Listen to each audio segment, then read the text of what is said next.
तो चलिए है ना प्रश्नावली 1.2 की ओर बढ़ते हैं। 1.2 पहला नंबर प्रश्न है, निम्नलिखित संख्याओं को अभाज्य गुणनखंडों के गुणनफल के रूप में व्यक्त कीजिए। चलिए तो पहला नंबर सवाल लेते हैं। पहला 140, ऐसे हम फैक्टर बगल में करते हैं। चलिए यहाँ तोड़ते हैं 140 को। 2 से 7 दूना 14, फिर हो जाएगा 2 से 35 दूना 70, 5 से 5 सते 35।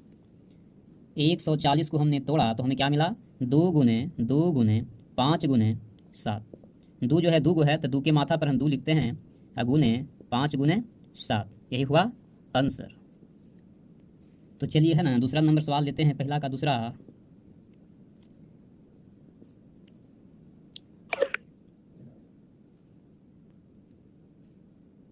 5005। चलिए बगल में यहाँ फैक्टर करते हैं। 5 से 5 एकाम 5, 00 5 एकाम 5, 7 से लगाते हैं तो 7 एकाम 7, 3 30, 10 चौका 28, 21 10 सत्तिया 21। चलिए 11 से लगाते हैं, 11 एकाम 11, 3 11 तिया 33। चलिए इस तरह से हमने फैक्टर किया 5005 का, तो हमें मिला 5 गुने 7 गुने 11 गुने 13, यही हुआ आंसर। चलिए तो प्रश्न नंबर 2 की ओर बढ़ते हैं। लिखा गया है, पूर्णांकों के निम्नलिखित युग्मों के HCF और LCM ज्ञात कीजिए तथा इसकी जांच कीजिए कि दो संख्याओं का गुणनफल बराबर HCF गुना LCM है। चलिए तो पहला नंबर सवाल लेते हैं और एक ही सवाल बनाएंगे, बाकी HW 2 रहेगा, इसी के आधार पर बना लेना है। तो चलिए पहला नंबर हम लेते हैं 26 और 91। पहला नंबर है 26 और 91, दोनों का हम फैक्टर करते हैं। बगल में 26 का तोड़ते हैं, 2 से 13 दूनी 26, 13 से 13 एकाम 13, 91 का तोड़ते हैं, 7 से 13 सते 91, 13 से 13 एकाम 13। चलिए यहाँ लिखते हैं 26 बराबर 2 गुने 13 गुना 51, और 91 का फैक्टर किया तो क्या मिला, 7 गुने 13 गुने 51। तो चलिए अब इसका हम क्या निकालते हैं, HCF। तो HCF दोनों में मैच करेगा, वही मेरा HCF हुआ। 1 जो है दोनों इसमें भी है, इसमें भी है 1, 13 जो है इसमें भी है और इसमें भी है 13। चलिए यहाँ से लिखते हैं 13 गुने 1 बराबर क्या मिला, 13 मिला। अब LCM निकालते हैं, LCM। चलिए जो मिल गया है उसे हम लिख देते हैं पहले, और जो नहीं मिला है उसे अब लिखते हैं। तो नहीं मिला हमको 2 और 7 नहीं मैच किया था। चलिए इसे गुना कर लेते हैं, 13 दूना 26 और 26 सत्ते 82 से 182 हुआ। तो इसे बगल में लिख लेते हैं। HCF कितना मिला है 13, LCM मिला है 182। तो चलिए जांच करना है तो हम लिखते हैं जांच दो संख्याओं का गुणनफल। दो चाहे दोनों लिखते हैं ना, दोनों संख्याओं का गुणनफल। तो दोनों संख्या क्या है, एक मेरा 26 है और एक जो है कितना 91 है। बगल में गुना कर लेते हैं 26 और 91 का। 6 2 6 नमा 54 हासिल 5, 2 नमा 18 5 23, 6 4 2 6 23, क्या मिला 23 66। ये दोनों का हमने गुना किया तो हमको क्या मिला, 23 66 मिला है ना। अब जो है हम LCM गुना HCF करते हैं। HCF LCM कितना मेरा निकला 182 गुना HCF क्या है 13 है। चलिए दोनों का गुना कर लेते हैं ना, इसको मिटाते हैं। 182 में 13 से 2 तिया 6, 8 तिया 24 का 4, 3 2 5, 2 8 1, 6 4 2 6, 8 5 13 का 3, 1 2 आ गया 23 66। चलिए चेक हो गया। लिखना है तो आप लिख सकते हैं कि दोनों संख्याओं का गुणनफल बराबर, दोनों संख्याओं का गुणनफल बराबर LCM गुना HCF। तो गुणनफल कितना मिला 23 66, LCM गुना HCF भी क्या मिला 23 66 हो गया। तो चलिए अब हम प्रश्न 3 की ओर बढ़ते हैं। 3 क्या कहता है, अभाज्य गुणनखंडन विधि द्वारा निम्नलिखित पूर्णांकों के HCF और LCM ज्ञात कीजिए। इसमें 3 प्रश्न हैं जिसमें हम एक प्रश्न का हल करते हैं, बाकी 2 HW रहेगा, इसी के आधार पर बना लेना है। चलिए तो पहला नंबर पर आते हैं। 12 है, 15 और 21। चलिए तीनों का हम फैक्टर कर लेते हैं। 12 को तोड़ते हैं, 2 से 2 छक्का 12, 2 से 2 तिया 6, 15 के तोड़ते हैं, 3 5 15, 21 का तोड़ते हैं, 3 सते 21। चलिए 12 को जब हमने तोड़ा तो क्या मिला, 2 गुने 3। 15 को तोड़ा तो क्या मिला, 3 गुना 5। 21 को जब तोड़ा तो क्या मिला, 3 गुना 7। तो सबसे पहले हम HCF निकालते हैं। HCF जो तीनों में मिल गया वही HCF होगा, 2 है इसमें नहीं मिला, 3 यहाँ है, 3 इसमें भी मिल गया और 3 इसमें है ना, तीनों में मिल गया। चलिए HCF तो हमारा मिल गया 3। अब निकाल देते हैं LCM। जो मिल गया है उसे पहले हम लिख देते हैं, यानी HCF को, और जो नहीं मिला है उसे लिखते हैं। नहीं मिला 2 गुना 2, नहीं मिला 5 और नहीं मिला 7। चलिए इसे हम गुना कर लेते हैं। तो 3 दूनी 6, 6 दूनी 12, 12 पच्चे 60 और 6 सते 42, 420 हुआ LCM। चलिए तो प्रश्न 4 की ओर बढ़ते हैं। प्रश्न लिखा है HCF 306 और 657 का 9 दिया है, तो इसका LCM निकालना है। चलिए हल करते हैं। देख कर रखा है HCF जो है 9 दिया है, हमें निकालना है क्या, LCM निकालना है। LCM जो है निकालना है, पता नहीं, तो LCM फार्मूला से ही बना देंगे ना। LCM बराबर दोनों संख्याओं का गुणनफल, दोनों संख्याओं का गुणनफल बटा HCF। दोनों संख्या कितना कितना दिया है, तो एक दिया है 306 है ना, हमारा बुक में दिया गया है, और एक है 657। HCF देकर रखा है 9। अब काटते हैं 9 से, तो 9 तिया 27, 3 तो हो गया 36, 9 चौका 36 कट गया। अब इसे गुना कर लेते हैं, 34 गुना 657। चलिए गुना करेंगे, यही मेरा क्या होगा, आंसर होगा। तो चलिए अब नंबर 5 की ओर बढ़ते हैं।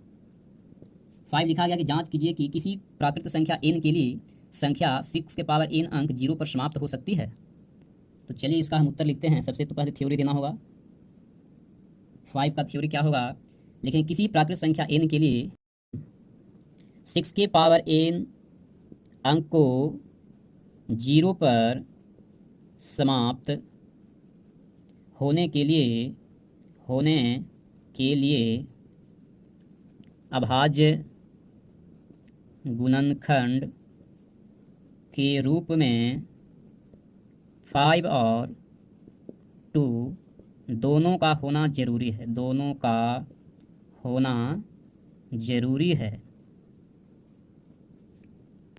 चलिए यहाँ से हम जो है 6 के पावर n को लेते हैं। n क्या है, प्राकृत संख्या, नेचुरल नंबर है, तो n का मान हम 1 2 3, चलिए इतना ही लेकर चेक करते हैं ना। जब n बराबर 1 रखते हैं, n का मान 1 लेते हैं, तो 6 के पावर 1 बराबर क्या मिलेगा, 6। इसे तोड़ेंगे तो क्या मिलेगा, 2 गुना 3। चलिए अब जो हम 2 रखते हैं ना, n बराबर 2 लेते हैं, तो 6 के पावर क्या ऊपर 2, यानी 2 बार लिखेंगे 6 गुना 6 बराबर 6 को 2 गुने 3, 2 गुने 3।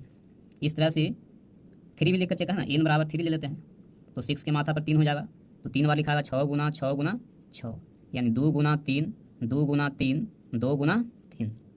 चलिए यहाँ थोड़ा सा लैंग्वेज लिख देते हैं। इस प्रकार से हम देखते हैं कि इस प्रकार से हम देखते हैं कि या देख रहे हैं कि अभाज्य गुणनखंड के रूप में 2 और 5 दोनों शामिल नहीं है। इसलिए 6 के पावर n अंक 0 पर समाप्त नहीं होगी। चलिए तो नंबर 6 की ओर बढ़ते हैं। लिखा गया है कि व्याख्या कीजिए कि 7 गुने 11 गुने 13 प्लस 13 और 7 गुना 6 गुना 5 गुना 4 गुना 3 गुना 2 गुना 1 प्लस 5 भाज्य संख्याएं क्यों हैं। चलिए इसे हम हल करते हैं। हल लिखते हैं। हल एक है 7 गुने 11 गुने 13 प्लस 13। चलिए 13 इसमें भी है, 13 इसमें भी है, 13 ले लेते हैं कॉमा, तो यहाँ से मिल जाएगा 7 गुने 11 गुना 13 तो निकल गया, एक महीने तो लिख सकते हैं प्लस 13, यहाँ से निकल गया 1 मिला, तो 13 गुने 11 सते 77, 77 में 1 से गुना करेंगे 77, आई कितना हुआ 78। यहाँ इसमें 1 से अगर गुना करा देते हैं तो कोई फर्क पड़ेगा नहीं, लिखेंगे चूँकि यह संख्या में 2 से अधिक गुणनखंड शामिल है, अतः यह संख्या भाज्य है। चलिए सेकंड नंबर है, इसी में एक है 7 गुना 6 5 4 3 2 1 प्लस 5। चलिए 5 जो है यहाँ भी है, 5 यहाँ भी है, 5 लेते हैं कॉमा, तो यहाँ से मिलेगा 7 गुने 6 गुने 4 गुने 3 गुना 2 गुना 1 गुना 5 निकल गया, तो यहाँ 1 बचा, तो 5 गुने, है ना, इसे गुना करा देते हैं ना, 7 छक 42, 42 में 4 से गुना करते हैं, 42 में 4 से 2 चौका 8, 4 चौका 16, 168 हुआ, 168 में 3 दूनी 6, 6 में 1 से गुना करेंगे 6, 6 से गुना कर देते हैं, 8 छक 48, 4 36 4 40, 4 6 4 10, 1008 हुआ। इसको जब गुना कराया गया है तो क्या मिला है 1008, इसमें एक ऐड करेंगे तो मिल जाएगा 1009 मिल जाएगा। एक से अगर गुना करा देंगे कोई दिक्कत नहीं है, लिखेंगे चूँकि इस संख्या का 2 से अधिक गुणनखंड शामिल है, अतः यह संख्या भाज्य होगी। चलिए तो लास्ट नंबर है, 7वां नंबर सवाल है, किसी खेल के मैदान के चारों ओर एक वृत्ताकार पथ है। इस मैदान का एक चक्कर लगाने में सोनिया को 18 मिनट लगते हैं, जबकि इसी मैदान का एक चक्कर लगाने में रवि को 12 मिनट लगते हैं। मान लीजिए वे दोनों एक ही स्थान और एक ही समय पर चलना प्रारंभ करके एक ही दिशा में चलते हैं। कितने समय बाद वे पुनः प्रारंभिक स्थान पर मिलेंगे? चलिए तो इसे हल करते हैं, कुछ करना नहीं है ना। इसमें जो है एक 18 है और एक 12 है, इसी का एलसीएम निकाल देना है ना, एलसीएम निकालना है। तो 18 का फैक्टर करते हैं, 2 से 2 नमा 18, 3 से 3 तिया 9, चलिए 12 के तोड़ देते हैं, 2 छक्का 12, 2 तिया 6। चलिए 18 को जब हमने तोड़ा तो क्या मिला 2 गुने 3 गुने 3, और 12 को जब तोड़ा है तो क्या मिला 2 गुने 2 गुने 3। चलिए तो सबसे पहले इसका हम निकालना तो है एलसीएम, लेकिन एचसीएफ निकाल लेते हैं ना पहले, एचसीएफ जो दोनों में कॉमा होगा ना, इसमें भी कॉमा रहेगा, इस दोनों में कॉमा, 3 इसमें 3 इसमें। चलिए तो 2 गुना 3, ये हमारा एचसीएफ निकल गया जाके कितना 6। निकालना है एलसीएम, है ना, एलसीएम। चलिए जो मिल गया है ना एचसीएफ को पहले लिख देते हैं, जो नहीं मिला है उसे लिखते हैं 3 गुने 2। चलिए गुना करते हैं, 6 तिया 18, 18 दूना 36। चलिए तो यहाँ पास लिख देते हैं 36 मिनट के बाद पुनः वे प्रारंभिक स्थान पर मिलेंगे।